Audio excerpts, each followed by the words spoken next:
In 1996, the Sammy Hagar era of Van Halen came to an end.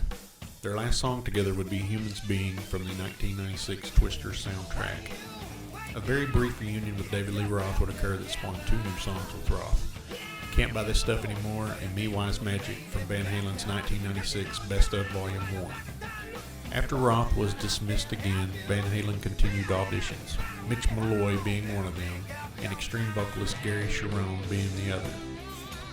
Gary Cherone's band Extreme disbanded when guitarist Nuno Bettencourt decided to pursue a solo career. With Van Halen needing a singer, Gary auditioned and was asked to join.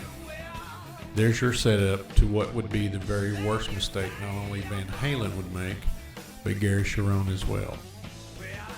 Van Halen with Gary Cherone would enter the studio and record and release 1998's Van Halen 3.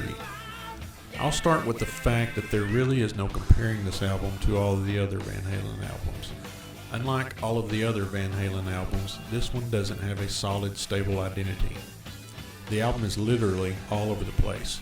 In my opinion, I believe the reason this album has zero identity is the simple fact that Eddie Van Halen was experimenting with melodies not standard and normal of traditional Van Halen songs, and Gary Cherone was trying to sing the songs differently than he sang for Extreme, and the two of these factors made this album a dizzying array of musical and identity confusion.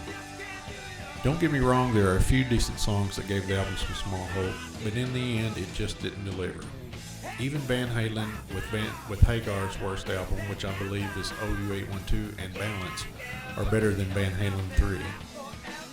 I've always said that when Gary Cherone left Extreme, he destroyed one band to join and destroy another.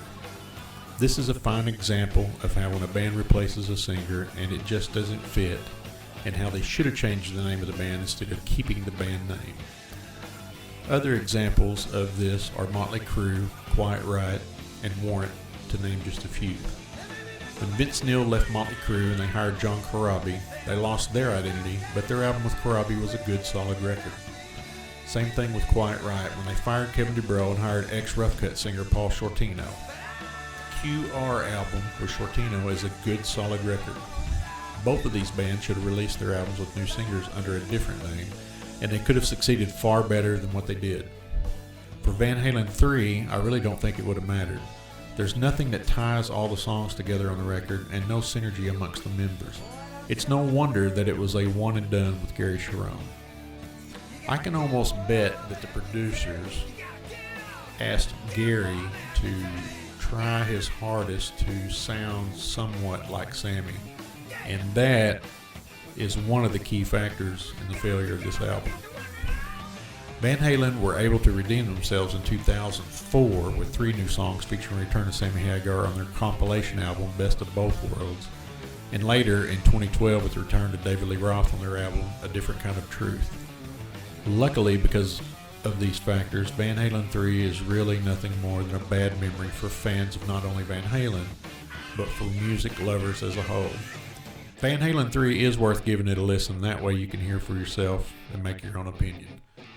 Enough said.